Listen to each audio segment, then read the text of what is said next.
Et vous écoutez Culture Média sur Europe 1 avec Philippe Vandel et avec votre invité, vous recevez jusqu'à 11h Liane Folly. Bonjour Liane Folly. Bonjour Philippe Vandel, merci de me recevoir. Merci d'être là, cette voix, vous aimez vous présenter comme un couteau suisse, vous savez tout faire, vous êtes chanteuse mais également compositrice, comédienne, animatrice de télé, de radio, productrice et également imitatrice et pas qu'un peu car votre actualité c'est un nouveau One Woman Show, ça s'appelle La Folle repart en thèse, c'est en 3 mots, du verbe repartir et d'une thèse comme d'une thèse philosophique. Grosse tournée étalée sur un an qui va passer par 4 dates à Paris, je vais le dire maintenant tout de suite, du 1er au 4 juin jusqu'au Théâtre des Variétés et ça nous conduira jusqu'en 2024. En 2007, pour qui ne le saurait pas, vous êtes lancé dans l'imitation, d'abord en fin de repas avec vos potes, ça riait beaucoup, puis du coup dans des salles de spectacle, ça riait beaucoup, votre spectacle s'appelait déjà La Folle Parenthèse, pensiez faire une vingtaine de dates, vous l'avez joué 2 ans et demi et du coup, il a changé le cours de votre carrière. Oui, parce qu'en fait, au début, je me suis dit, quand j'ai vu devant La Folle Parenthèse ce qui se passait réellement et que le public répondait, je me suis dit, je vais partir comme ça, je vais en faire un deuxième, et puis finalement, je vais faire une trilogie, parce que ça a bien fonctionné. Ah, ça a bien fonctionné. Ensuite, et puis moi, surtout, ça me comblait artistiquement. Le deuxième, c'était La Folle part en cure, et il a reçu le prix SACEM de l'humour en 2013, mais ça, des prix, c'est facile à donner, c'est 4 personnes qui décident. En revanche, là, 350 000 spectateurs dans toute la France qui ont payé leur place.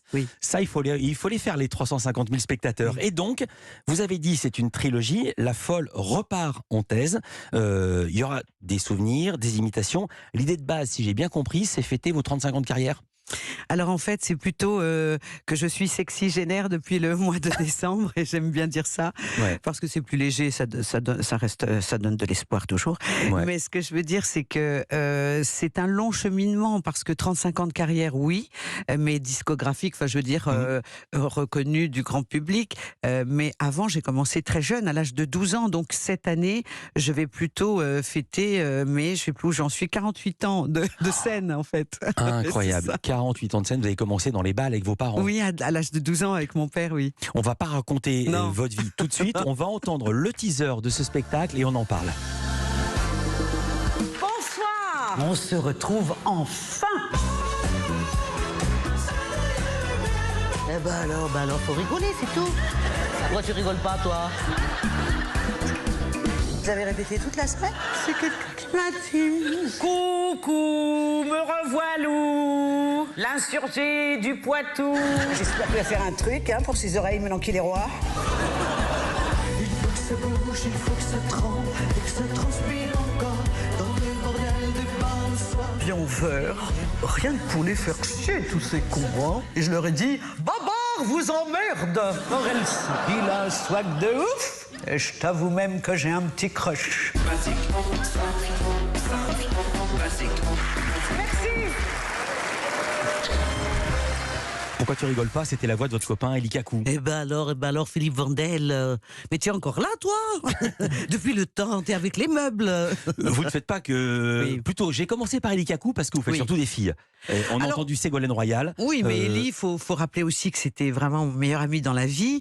C'est lui qui m'a présenté Laurent, que tu connais, mon alter ego depuis 28 ans. Laurent, votre alter ego, pas Laurent Ruquier. L'autre Laurent. Ah oui, votre Laurent. C'est Eli, à Montréal. Et puis il est toujours dans mon cœur. Eli, je pense toujours à lui. Et surtout parce que, évidemment, il est parti trop tôt, mais on avait ensemble le projet d'un spectacle sur l'imitation, justement. Alors racontez, que vont voir les gens qui vont aller voir La Folle repart en thèse cette année? Alors ce spectacle, eh bien, c'est justement un, je dirais pas bilan, j'aime pas trop ce mot-là, mais c'est un regard sur mon adolescence, sur l'orchestre de mon père quand j'ai démarré, et puis surtout aussi sur les femmes. Je parle beaucoup aussi pour les femmes, même si les hommes sont présents dans ce spectacle. Et donc c'est un divertissement. Moi j'ai envie les gens s'assoient dans une salle et puis je les emmène quelque part. C'est un voyage où on va être surpris, mais c'est très interactif. C'est-à-dire que je fais chanter énormément le public, je les fais participer, donc c'est voilà. Il faut, pour ceux qui n'aiment pas ça, il faut faire attention de ne pas se mettre au premier rang. Faites monter les gens sur scène ou pas? Pas sur scène, mais je les interpelle, je leur parle. Oui, je les fais pas. Bon, ça dépend. Et puis tout dépend aussi parce que moi j'utilise beaucoup l'improvisation. Donc pourquoi? Vous êtes d'où? Vous êtes de quelle ville? de Lyon. Voilà, ça s'est entendu. Vous dites, ça dépend. Vous avez retrouvé l'accent. Vous avez remarqué ou pas?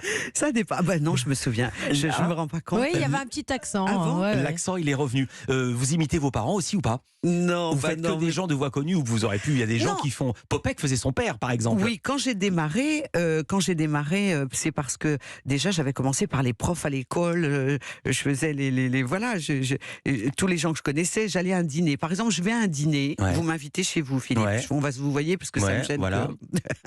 Vous m'invitez à un dîner. Très bientôt d'ailleurs. Ouais. Et vous invitez d'autres convives. Ouais. Après, en sortant, je vais vous faire la copine qui était à table. Parce Ah que oui, j'aime bien et vous ça. faites tout le monde. Voilà. Oui, j'aime On bien. va entendre Ségolène Royal, on va entendre Muriel Robin, on va entendre Lynn Renaud, on va entendre Catherine Fro, on va surtout entendre Liane Folly. Je vais arriver à le dire. Culture Média continue sur Europe 1. Vous écoutez Culture Média sur Europe 1 avec Philippe Vandel et avec votre invité Philippe. Elle est de retour sur scène, c'est Liane Folly. La folle reparenthèse, c'est votre nouveau One Woman Show. C'est le 3e donc de la trilogie. On a entendu des voix dans le teaser. Vous faites Muriel Robin, vous êtes une des rares à faire Muriel Robin et à la faire. Enfin, il y en a qui s'y lancent, qui tentent. Vous êtes, si je puis me permettre ce compliment, vous êtes la seule à réussir Muriel Robin. Oui. Alors, bonjour Philou. Philou. On t'appelle Philou ou pas? Non. On t'appelle Philippe, Philou. Ouais. On te fête le 3 mai, c'est très bientôt. C'est C'est vrai. ta fête. Ouais. Moi, je suis au courant, Saint-Philippe, hein. Saint-Jacques. Saint-Philippe, Saint-Jacques. Voilà, ça va? Ouais, ça va. Bonjour, coucou tout le monde. On m'écoute. Qu'est-ce que vous faites de Oui. ces imitations dans le spectacle pour raconter la vie de Liane Folly? Alors- Comment vous ramenez ça, leurs histoires à leur histoire? Bah déjà, je commence le show en parlant vraiment sincèrement de mon état de justement de sexygénaire, de ma position privée, etc. Je parle d'amour, des garçons, des choses comme ça, etc. Et puis tout de suite de cinéma, parce qu'il n'y a qu'au cinéma qu'on vit vraiment les amours impossibles et formidables. Et sinon, après, tout de suite, Vous en avez Muriel vécu. Robin. Des amours impossibles, vous en avez vécu. Oui, bien sûr. Hein Oui, on en vit souvent. Bah, tous, je pense. Non Ouais, voilà. Non, mais je me souviens Voilà. parce qu'une fois vous racontiez ça. Et Muriel Robin, je vous ai interrompu. Et Muriel Robin, je raconte le confinement où Muriel Robin se retrouve dans la même maison que Lynn Renaud. Donc elles sont évidemment toutes les deux et c'est génial parce qu'on sait que dans la vie elles sont si proches et si complices. Fusionnelles, ouais. Voilà, et fusionnelles justement, la mère et la fille.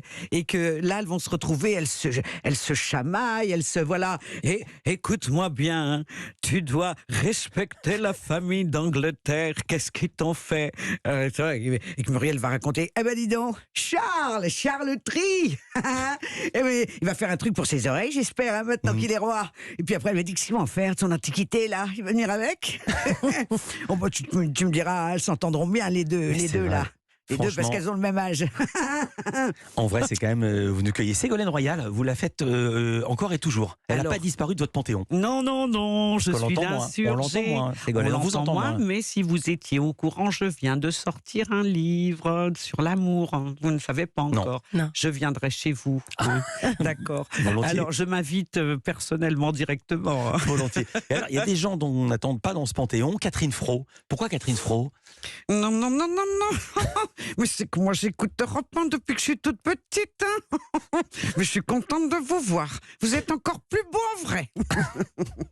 Et pourquoi elle? Qu'est-ce qui vous séduit chez elle? Parce que Non. c'est en même temps que c'est de l'imitation, c'est un exercice d'admiration. C'est des gens dont vous Oui. aimez le travail. Oui, exactement, mais c'est aussi l'imitation, l'incarnation, je dirais, des personnages.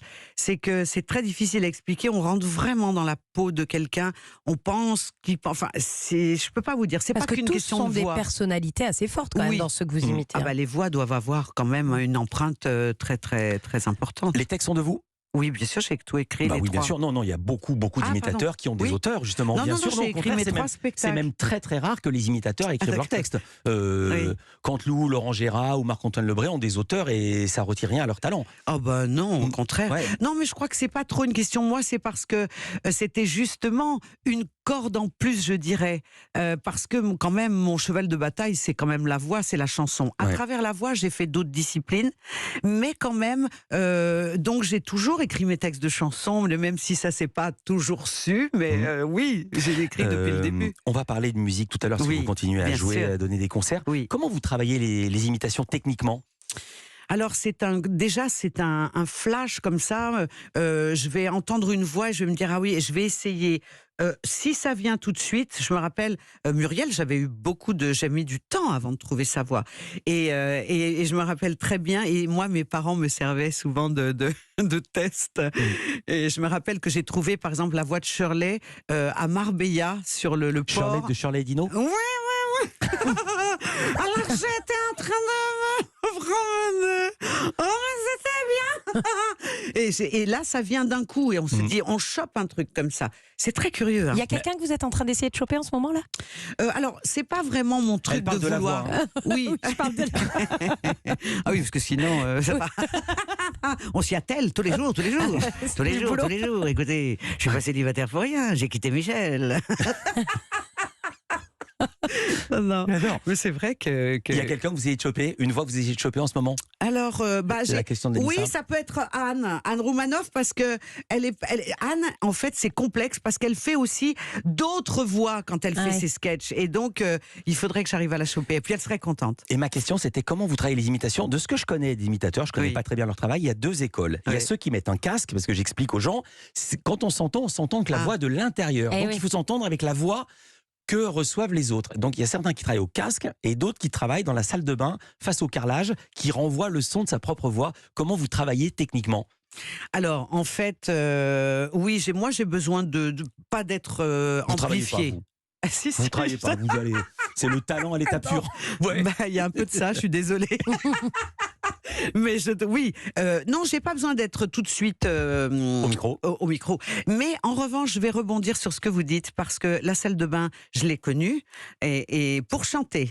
Et la voix d'Au fur et à mesure, qui est vraiment l'original, a été enregistrée dans ma salle de bain avec la baignoire pleine d'eau. C'est pas vrai. Oui. Dingue. Et vous savez quoi? Alors j'ignorais totalement. Je sais. Au fur et à mesure, on va l'entendre tout à l'heure. Oui. Liane Folly reste avec nous. Culture Média continue. On va parler de séries et on va parler de... J'ai oublié quel était le deuxième indispensable. Et de littérature. Et le livre. Littérature avec Nicolas Caro. Culture Média continue. À tout de suite sur Europe 1.